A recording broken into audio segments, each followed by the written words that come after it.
Good evening. Thank you.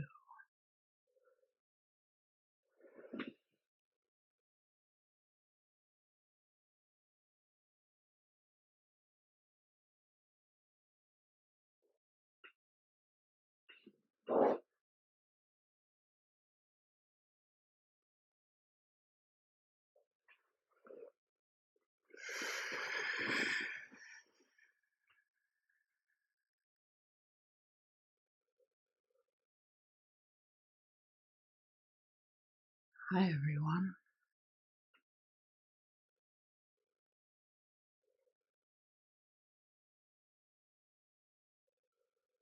I almost feel like I could touch you. It's that sort of close. I can feel your hands. Your faces looked, as I was signing on, such a softness in the field and in the faces. And after Jordan played, I don't know if his screen froze or if this was just the position he was holding, but he was sort of cradling his guitar in an embrace. He stayed that way for a long time. I just thought, yeah, it's kind of like that. It's the embrace of the stillness and of the notes that seemed to come out of it.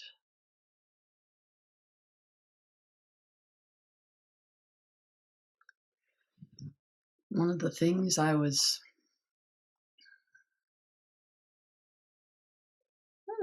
that seemed to come up so much in this retreat, I've noticed it in myself and I've noticed it in so many conversations I've had, started with the theme the very first night of what I call the deluge of Miscellaneous Koans, and what I've since heard as everything from golden rain to tsunami to outpouring to stars to, I've heard so many, but one thing that seems to have repeated then and in many other points in the retreat is some point where you think, can I bear this? Some part of resistance comes up that thinks, no, I can't. I don't know, should this be happening? Is this okay? Can I, in some way of just trying to hold on, to make sense, to have an opinion, to even know what's happening? Should I be understanding these things? Should I? And every single person who talked to me about this said at some point they just let go. And whatever happened, then they just felt carried for whatever happened after that. And there's been a cascade of experiences this retreat I've noticed have that tenor. That can I take all of this? And then something just lets go. And you realize, well, I don't actually have to do anything. I just have to stop resisting. The rest actually just pours through me and takes care of itself, whatever it is. And no, anything from joy and grief to absolute certainty, this is the wrong place to be, to absolute certainty, this is the right place to be, to uproarious laughter, to tears, to just like pouring through, breezing through.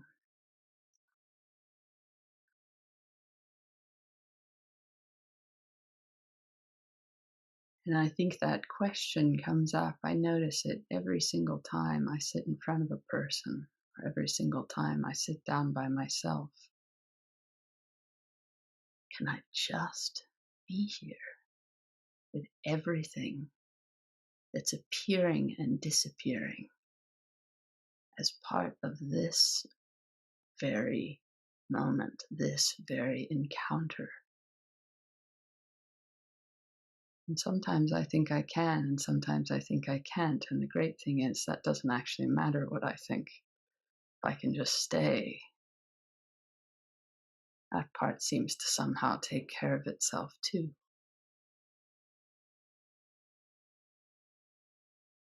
And no, we've had fire and water the last couple nights. Tonight I thought I'd talk a little bit about wind, which is somehow the thing that brings the things that appear and disappear and just breeze through, no matter if I think I can grab hold of them or not. And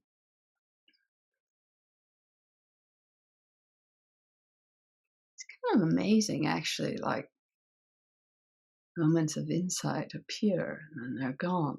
Moments of despair appear and then they're gone. So where did they go? Who had them to begin with? Who's responsible for this? I don't know. And there's a thing in Zen about leaving no trace, which I always find kind of interesting. It's in these miscellaneous. And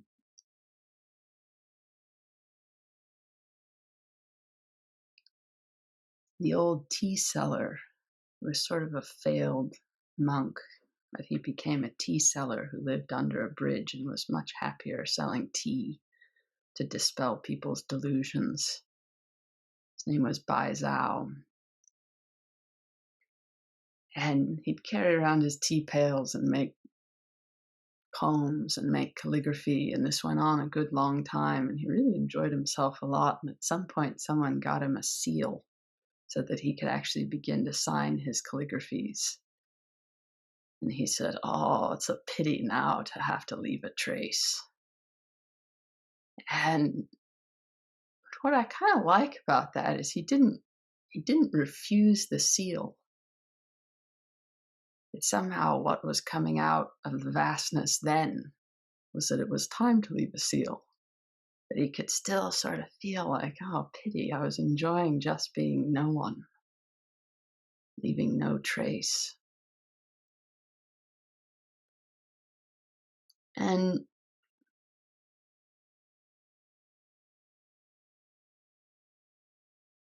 no,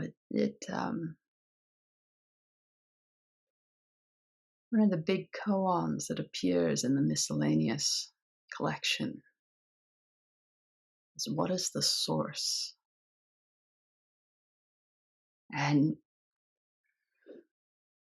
I was noticing today, when it appears that appearing and disappearing is just happening all the time. I was noticing during the morning greeting how a bow will just appear in me. And I think, well, where does it come from, that bow? I didn't decide I was going to bow. It just all of a sudden rises up in me and appears. And then something in me knows the bow is done now, and it recedes. Something in me knows. I don't even think it's something in me. Something knows, entering a conversation, and when a question appears, something knows when that conversation's fallen. So there's this constant arising and vanishing that we're just somehow taking part in.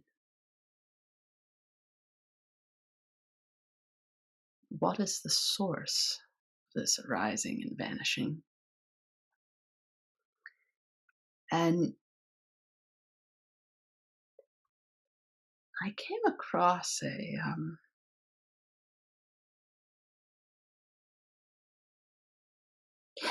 such a strange, interesting image for this.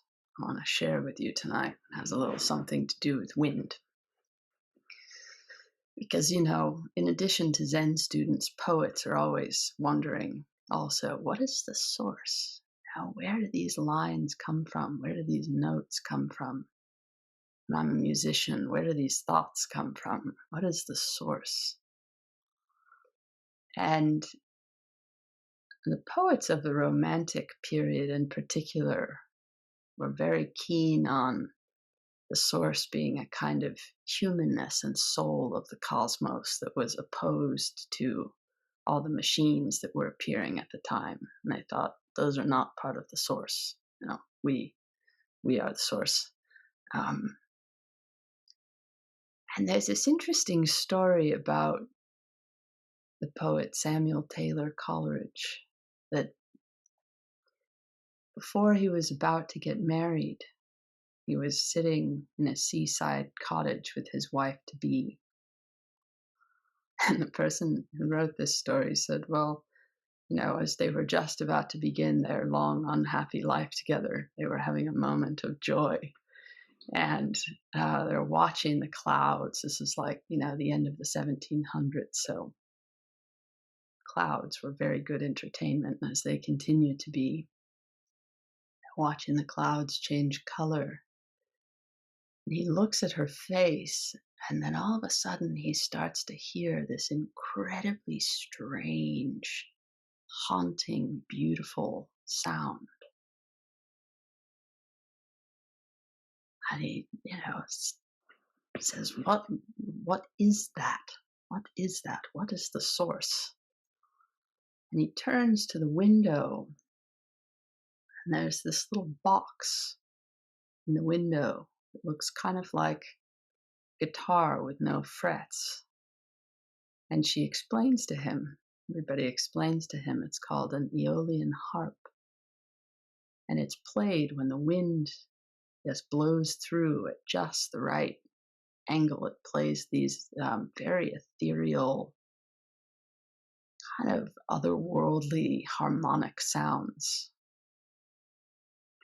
And he became completely captivated by this as an image, because he thought, whoa, no one's playing that thing, nothing's doing anything, and yet all this music is appearing. And so, you know, what's going on with that? And he learned it takes just the right amount of pressure to create the sound. It was named after a Greek god, the god of wind. And there was another very strange guy in the 1600s that had tried making them, but he was making great big giant ones that would go outside.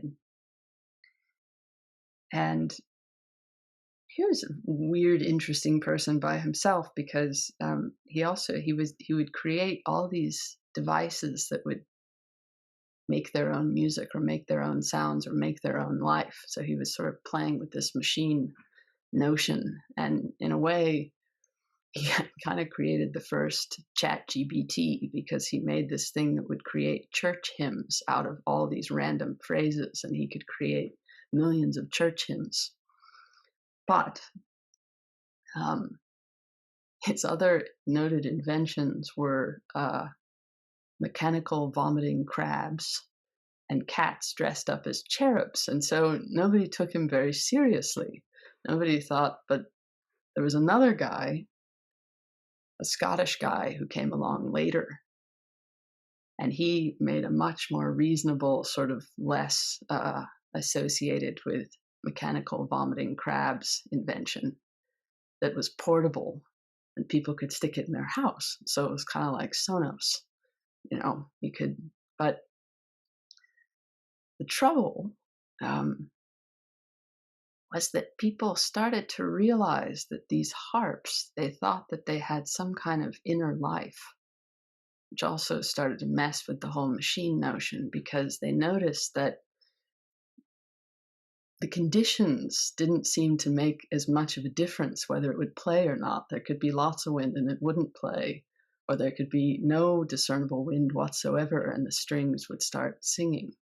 And so people were incredibly enchanted and curious about these Aeolian harps, and what is the source? Who is making this music? And people started turning to them for advice on the weather and advice on other things that were happening. And so they became these, I don't know, participants, mysterious participants in life that would channel the wind and give you music. And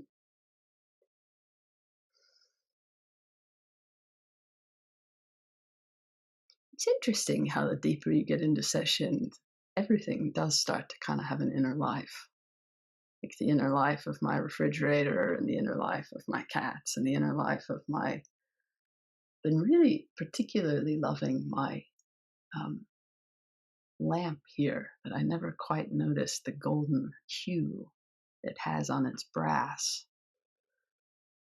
But none of them quite conjure the mystery of the sound that appears by itself. And so Coleridge started to imagine really that he thought, well, what if poets really are just these self-playing harps? That they're, and he was kind of torn between ideas because the Enlightenment people were saying, well, the only reason poetry is even happening in you is that sensation meets something else. And then, sensation meets your intellectual keenness and then words appear. Coleridge thought, no, I don't think so. Like, it may be that I'm sort of a mechanism of what's happening. But what I actually think is happening is that the whole universe is actually a poet. And I think somehow poets are learning to tune themselves to the universe, and somehow these verses are appearing in them. And so these harps became a way of a whole slew, Thoreau and Shelley and all these people, to begin to imagine what they were doing, but they still couldn't really answer the question of what the source was. You could just notice it was happening, and that they could kind of, just like with the harp, if they appealed to it, and they did their practice, they might get a slightly clearer tone.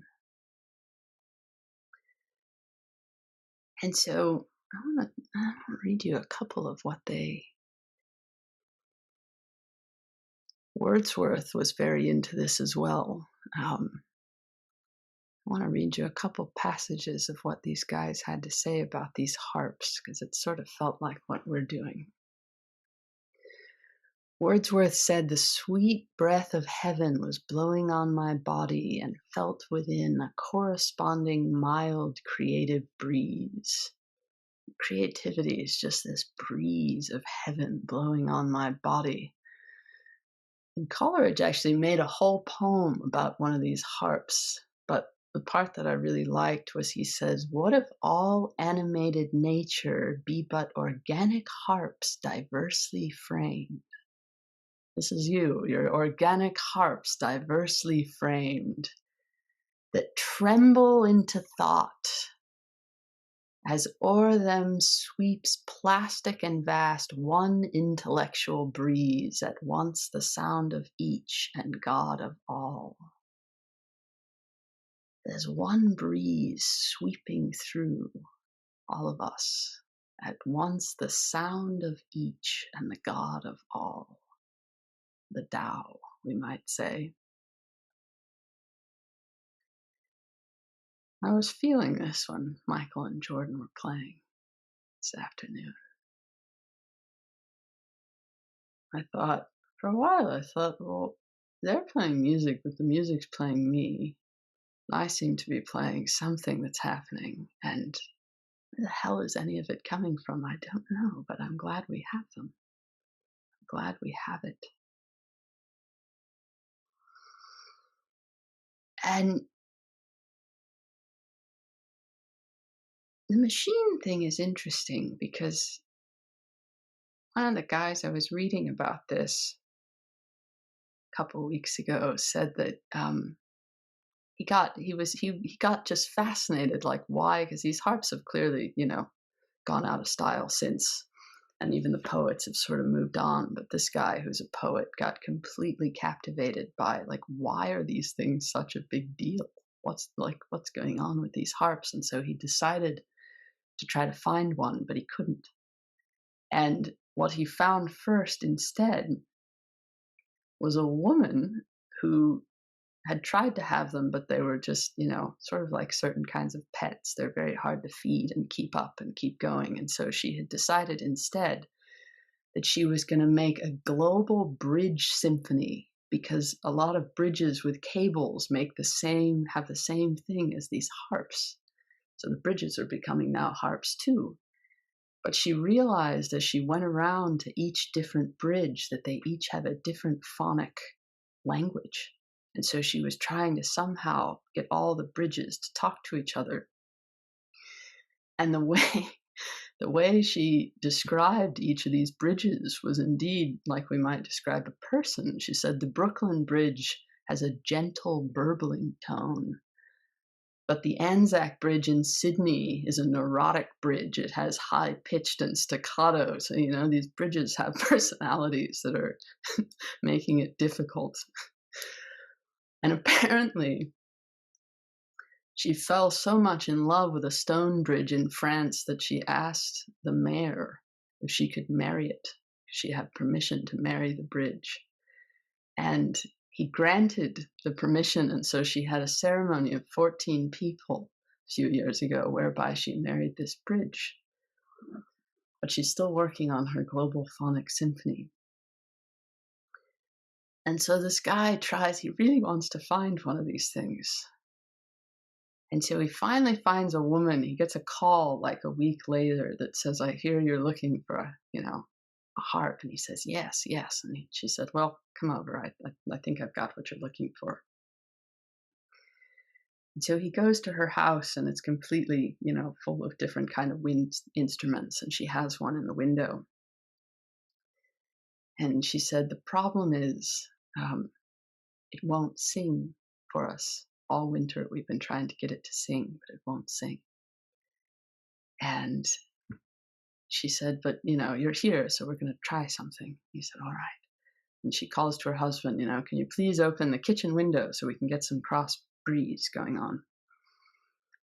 And he tries, and the wind comes through and the piano lid slams down, but the harp still won't sing.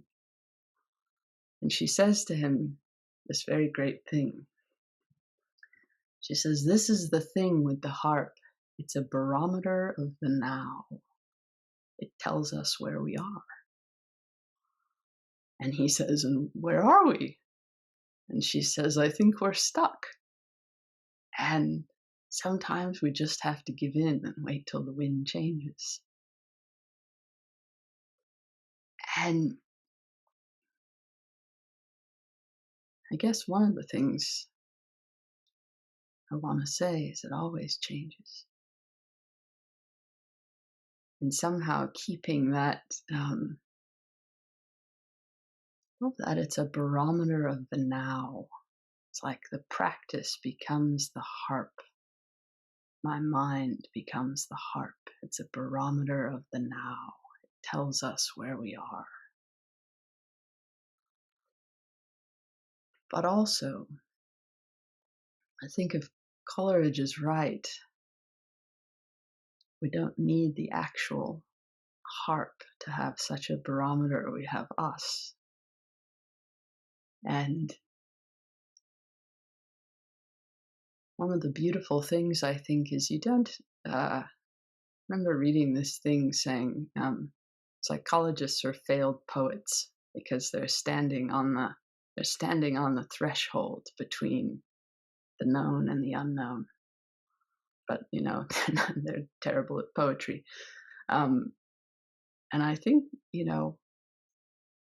depends on what we call poetry, but in a way, being in Sesshin, we're just poets. We're just standing on the threshold of the known and the unknown and seeing what appears in us.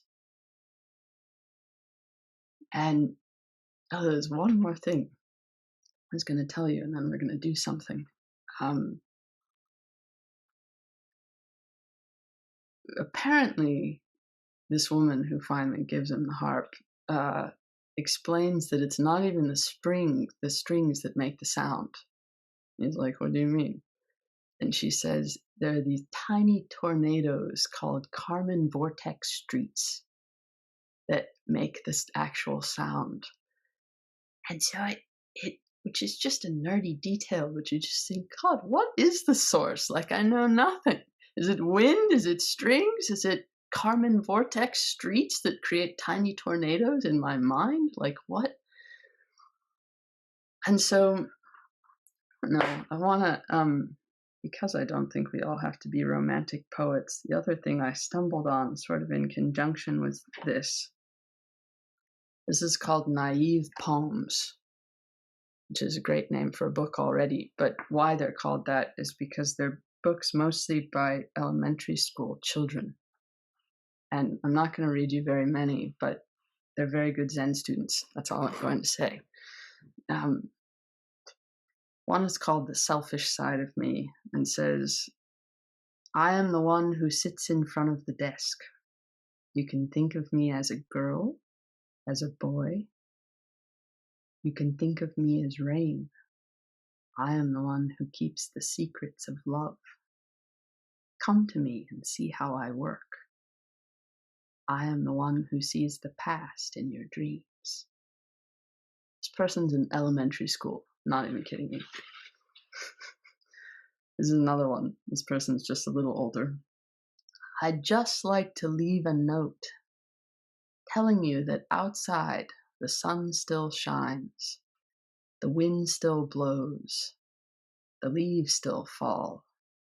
Nothing is perfect. The king still reigns. My friends are gone. And when you come out, I know you will find that the children are still using black crayons to color the night. I want to know these kids. This one's called On Inspiration Point. I heard crickets. I felt like skyrockets. She looked like a rose. When our lips touch, I was floating on air, surprised, and the trees were green. These are harps. You think you can't find an alien harp, but in fact, you can. This one's called Red. Listen, I hear a drummer playing red. Red is beautiful. Play red. I'll give you one more.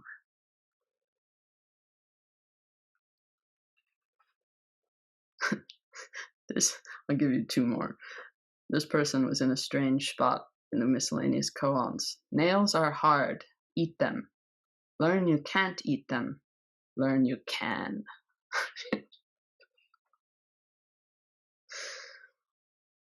This last one is called First Time Kissed. It was in the Terrace Theater. Her name is Windy. White pants, dark blue shirt. She had long black hair, blue eyes. I heard music.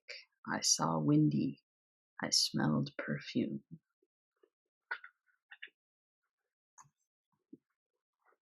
So what is the source? I don't know. Where do these things come from?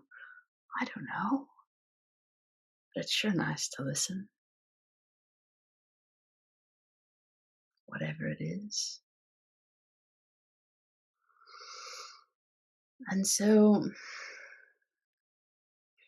what I thought we might do, just because it's the last night, get your names over here. Thought we might listen to you as harps, just a little bit. See what's blowing through you, if anything. And explanations are expressly forbidden. But the tone is more like if you have a few words that just seem to be alive and blowing through you at the moment, and you'd like to share them. We would like to hear them. We'd like to hear the strange strings of your voice.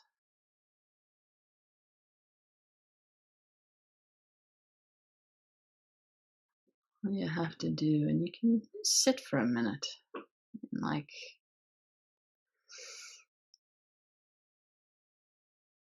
the universe in all its strange beauty and gifts and silence is blowing through you just as you sit.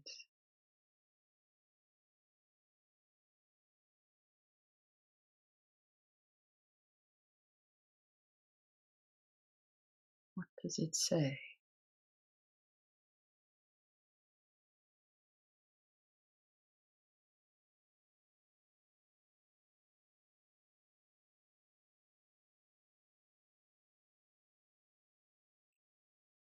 Prue. Nowhere, everywhere, stones singing. Thank you.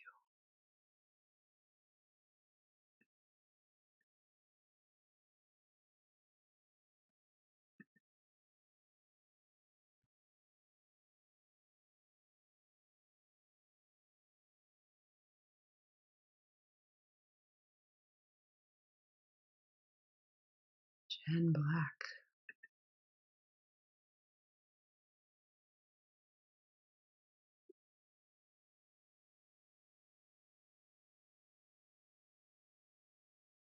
I can't hear you, Jan Black. I'll let you guys unmute yourselves.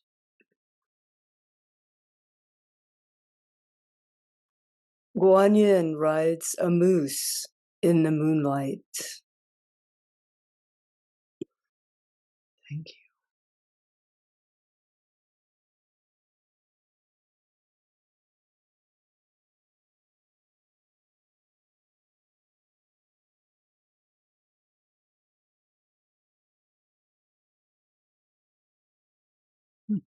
Marion. Tonight's breeze is fanning the fire in my belly. Thank you.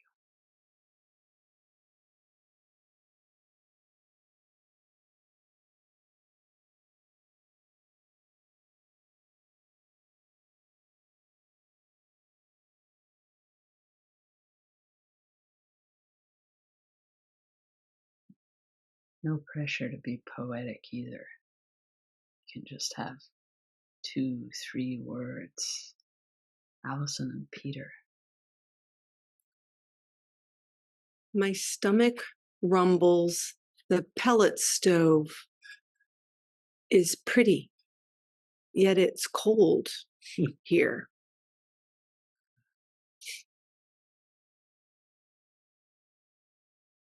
Did you go? I didn't intend to go, but here I am. Perfect. Pellet stoves definitely have an inner life.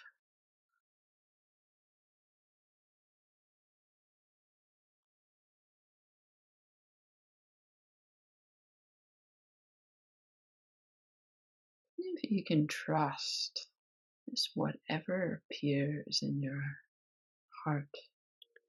Michelle and then Bob, I think. Don't see it. All right. Please. The paws aren't all up. And then Holly, I think. Let's start with Linda, and we'll do Michelle and Bob and then Holly. Okay. Thanks, Jen. Sitting in a puddle, laughing.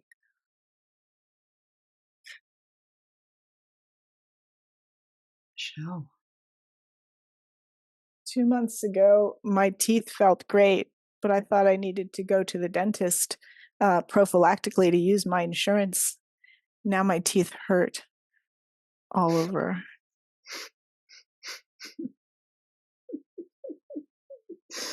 The naive poem people would appreciate you. I like that. Thank you. Bob. It's a hard one to follow. Beautiful rock covered in ice, like the swans swimming in the blue lake. Thank you, Holly.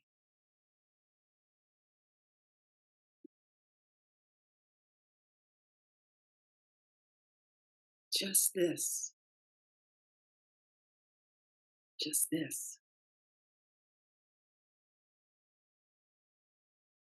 Thank you. Harvey.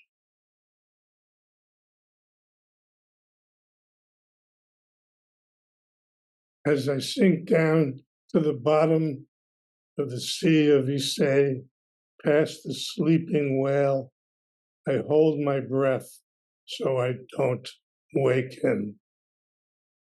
Thank you, Harvey. David.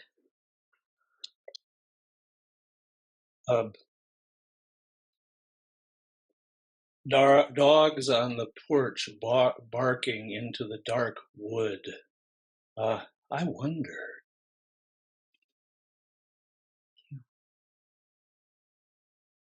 Christy. Yesterday and today, my morning meditation was baking bread in my kitchen temple. Thank you.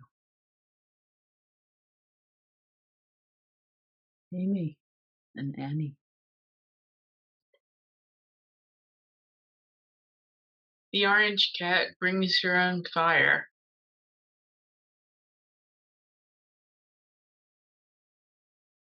Thank you. Annie.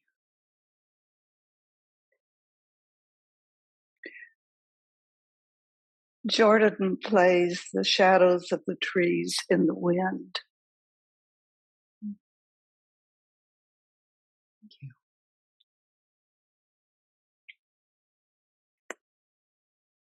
Gina and then Michael.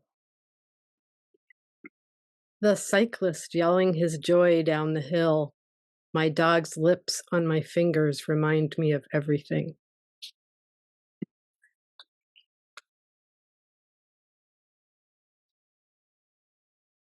Being fetched by the things that I hear.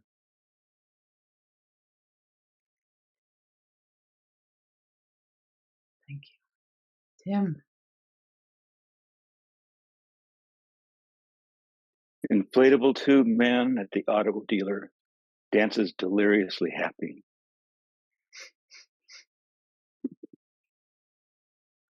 David. Transitions.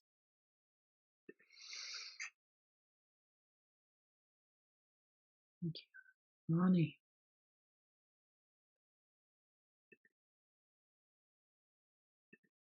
I can hear my grandchildren's hamster joyfully running around the house in his pink plastic ball.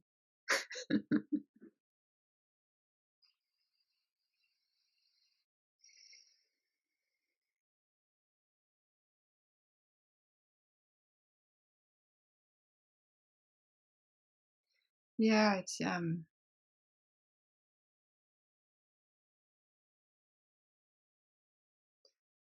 Let's hear from these two first, and I might say one more thing. Catherine, please. Michael and the wind beneath his nose. Thank you. Christopher. Plucking colors of the rainbow while the rain sings. Thank you. John. You got on mute, I'm afraid. Sometimes I can see a red bird in my dachshund room.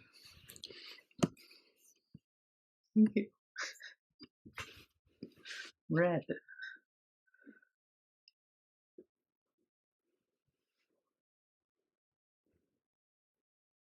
Yeah, what I was... Nicola, please. Your hand is the same color as your background. I feel like I have a large object in my chest, It's a kind of soft rectangle and it's straw coloured. I think it might be one of those big radios that they used to have on the sideboard in the 1940s or 50s. And sometimes it's golden and sometimes it's not. Thank you. Catherine.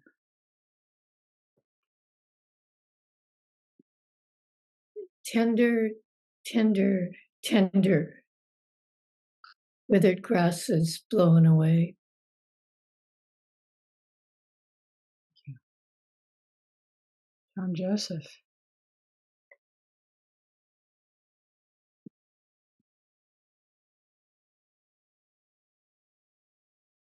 The storm warning is showing heavy rain tonight, and the wind's picking up, and it's dark outside. My wife's not home yet, and the dog's looking out the window. Thank you.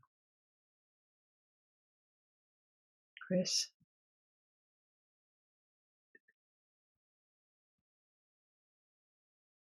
Oh, she's dead.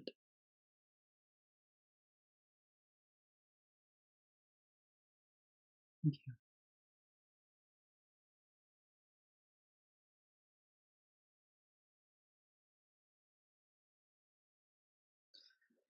Yeah, that's the thing I was going to say. Not that, but that with the wind, we suddenly find ourselves in a new life. Over and over and over and over and over and over again. Brooke, did you have a hand up?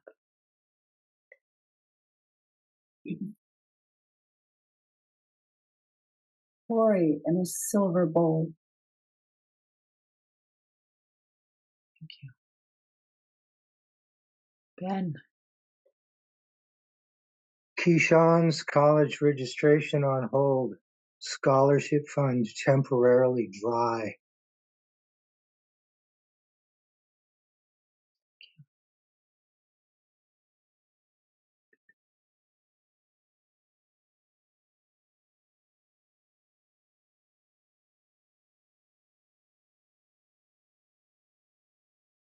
What is the source?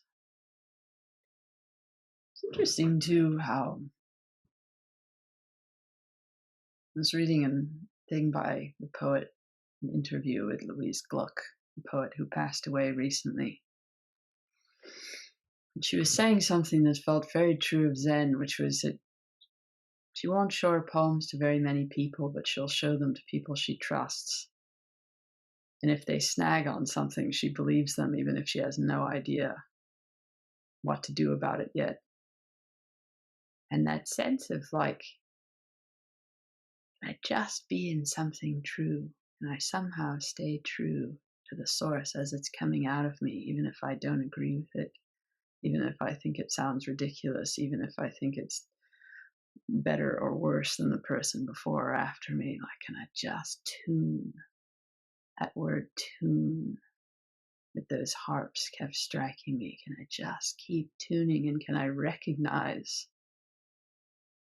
It's such an interesting thing. I can sometimes feel it in my face when I'm out of tune. I can feel I'm holding something, or I'm pushing something, or I'm withholding something.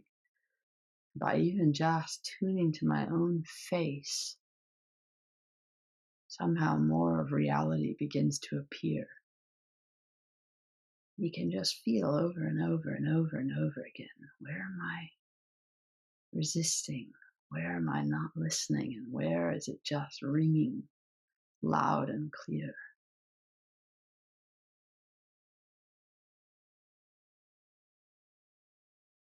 I don't know. Anybody who didn't get to put their voice in? Any last? David, please. Oh, you've got to click the raise hand button in order to raise your hand. not the little picture of the hand.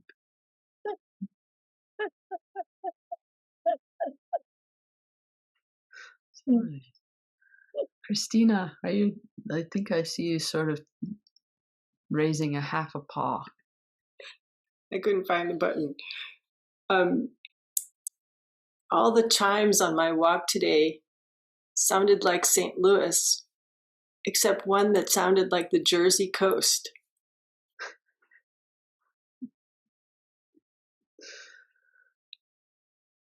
Strange how that works, isn't it? What is the source of St. Louis? This is something I've been wanting to know recently. People are very nice there, I've realized. Kristen, please. The fire mutters, but the cold still creeps in.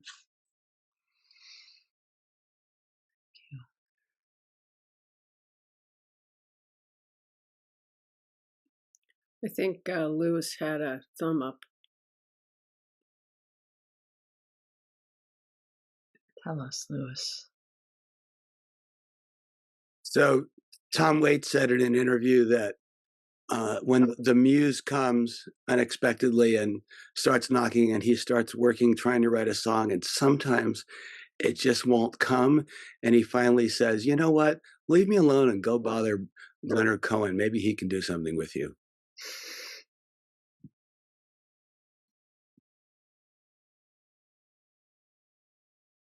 It's actually kind of an interesting point when we know something isn't for us. I was thinking about that recently because it's in part of the what is the source that someone was telling me about. They got asked to write an obituary for a friend, and which would normally would be such an honor, and he immediately knew it wasn't for him, that he wasn't gonna.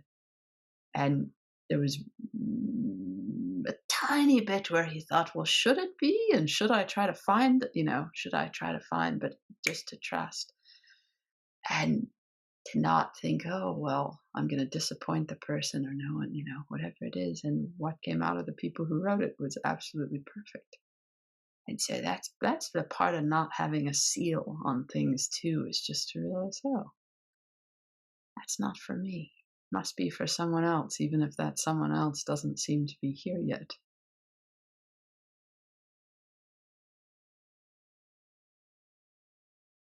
The source must have to provide, or it wasn't meant to go that way.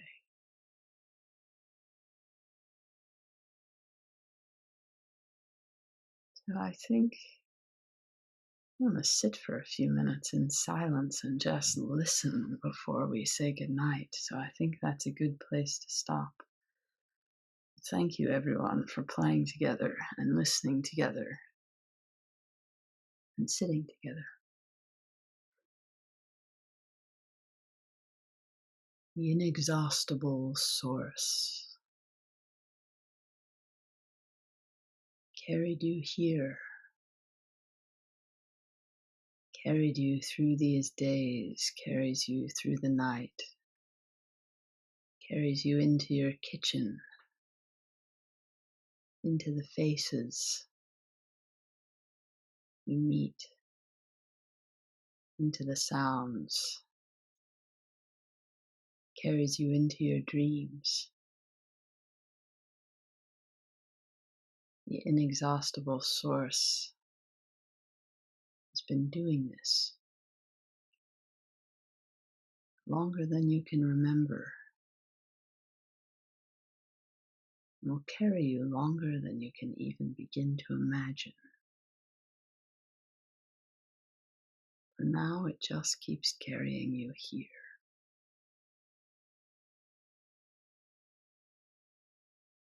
Good night.